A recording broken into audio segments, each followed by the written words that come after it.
take it. Okay. Well, Mr. Bryant, why don't you tell us about your interest in the NAACP and how it was spurred, first as a young person in the church and then through your professional experience as a teacher? Yes, as a child growing up in Caroline County, Virginia, my pastor was quite an advocate of the NAACP, and of course he kept the congregation informed of all the activities.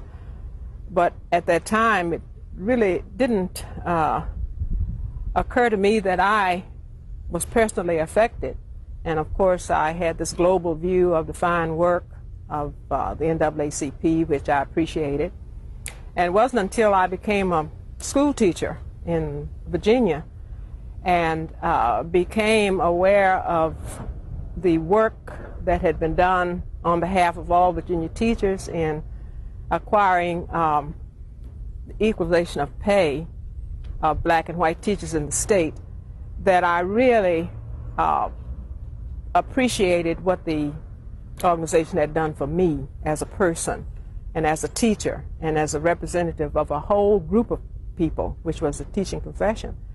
And at that point, I realized that I was a beneficiary of the work that the NAACP had done up to that time.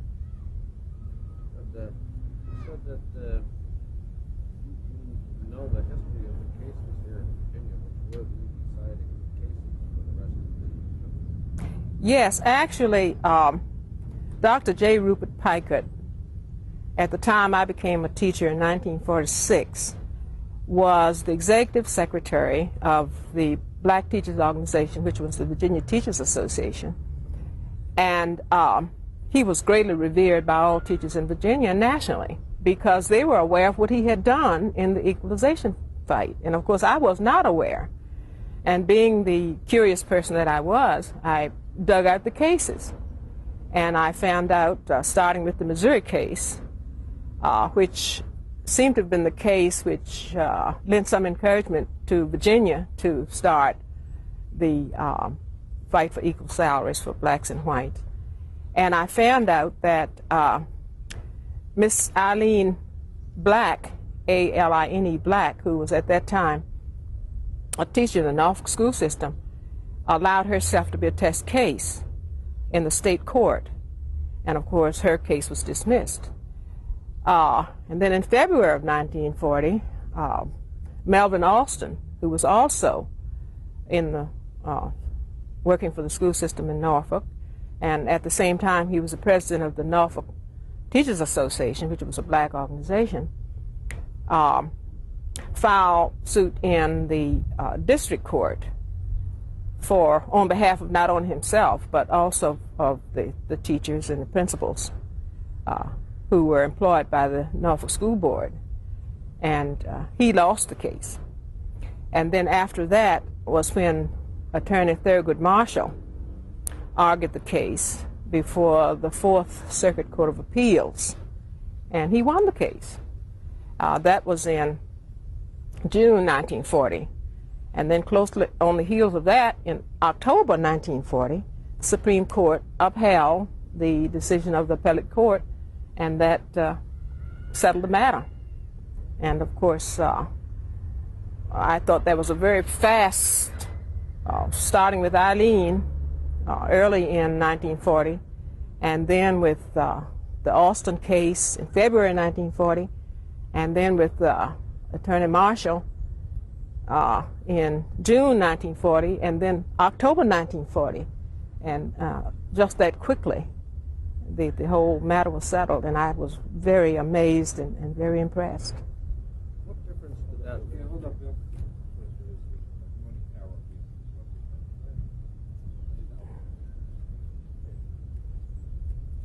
What difference did that make in how you felt, Brian? Well, while I had, up to that time, thought of the NAACP as being a wonderful organization,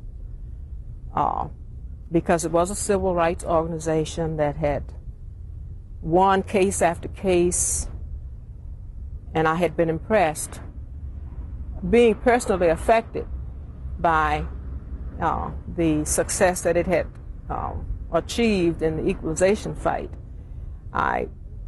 Right then I decided that I would work for the NAACP from then on. And of course, at present, I'm the life membership chairperson of the local branch. And I just will be an advocate, because it might seem selfish to say this, but I think when you touch people's lives personally,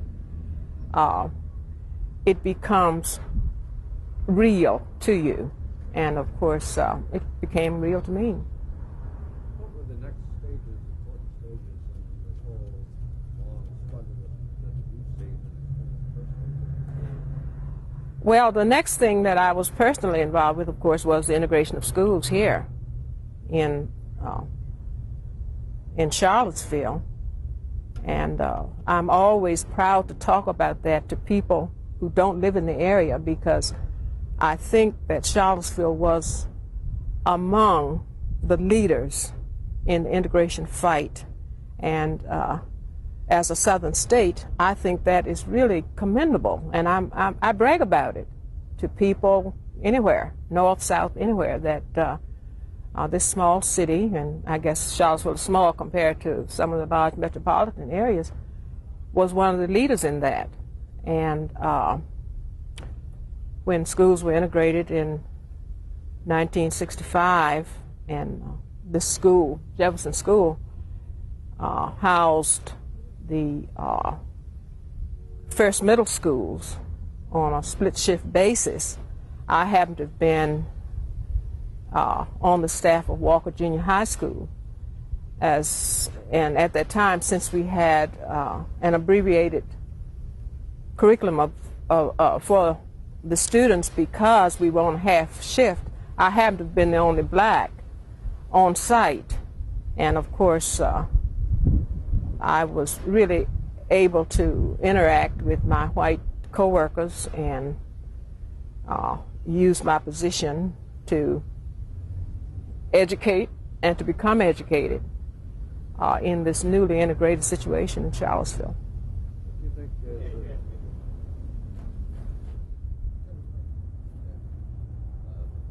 what we say the real question is, what is it that you think that the young people now need to know that they don't know? I think more particularly the black students ought to know black history.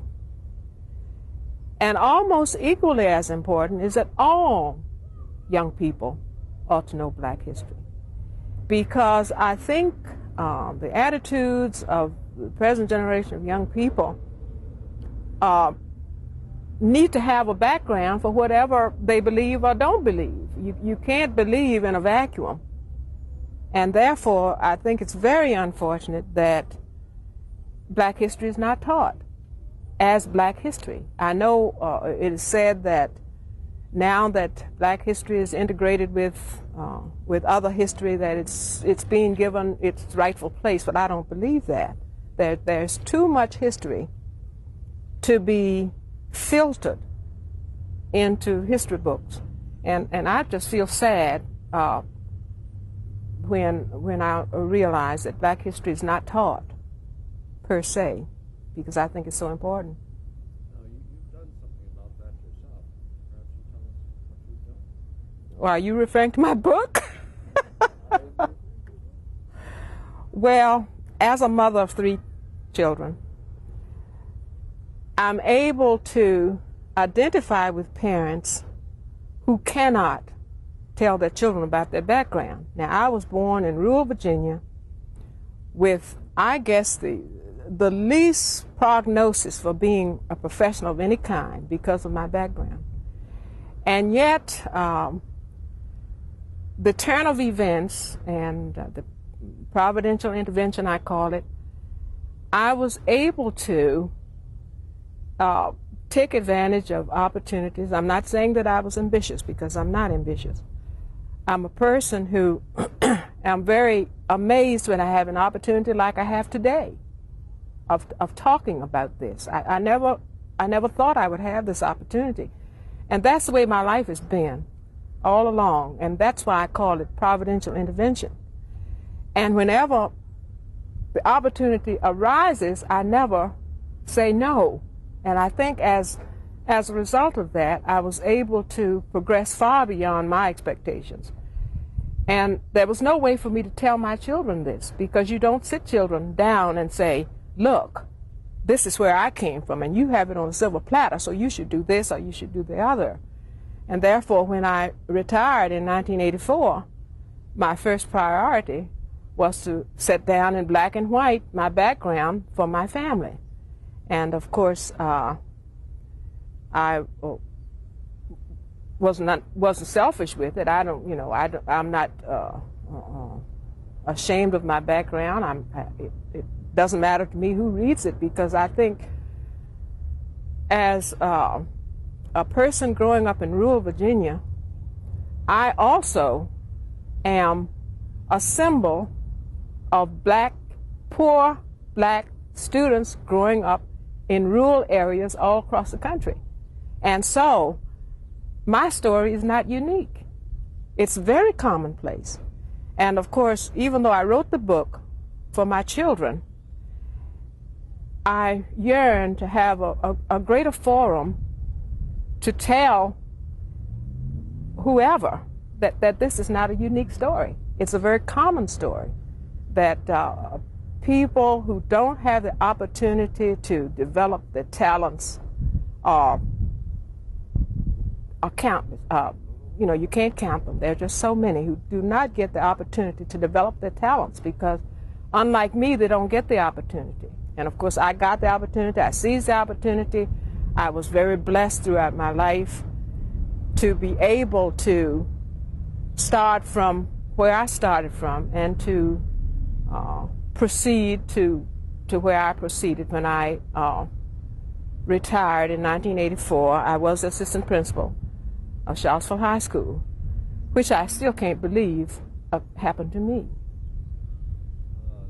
haven't exactly retired. What have you done since your retirement? Well, the first 2 years, having worked all of my life, when you're born on a farm, you start working from the time you start walking. And so I had worked all of my life. I worked my way through college. And so therefore, when I retired, I just couldn't see myself sitting in a chair. I said, how can I bring myself back down to a level of, I'm retired, I have all this free time, I have all this leisure time, and I'm going to drive myself crazy with the silence around me. That's when I decided to write the book, and it took me 2 years to do that. I was a docent at the Bailey Museum for a while. At present, I worked as an appointee of Governor Charles Robb for the Virginia Commission on the Status of Women, and of course, I did that for 5 years. That was very rewarding to me, because I was able to see government firsthand, and as I said before, I'm a curious person, and so that was most rewarding to me. I have, in recent months, been working mainly with the Senior Center.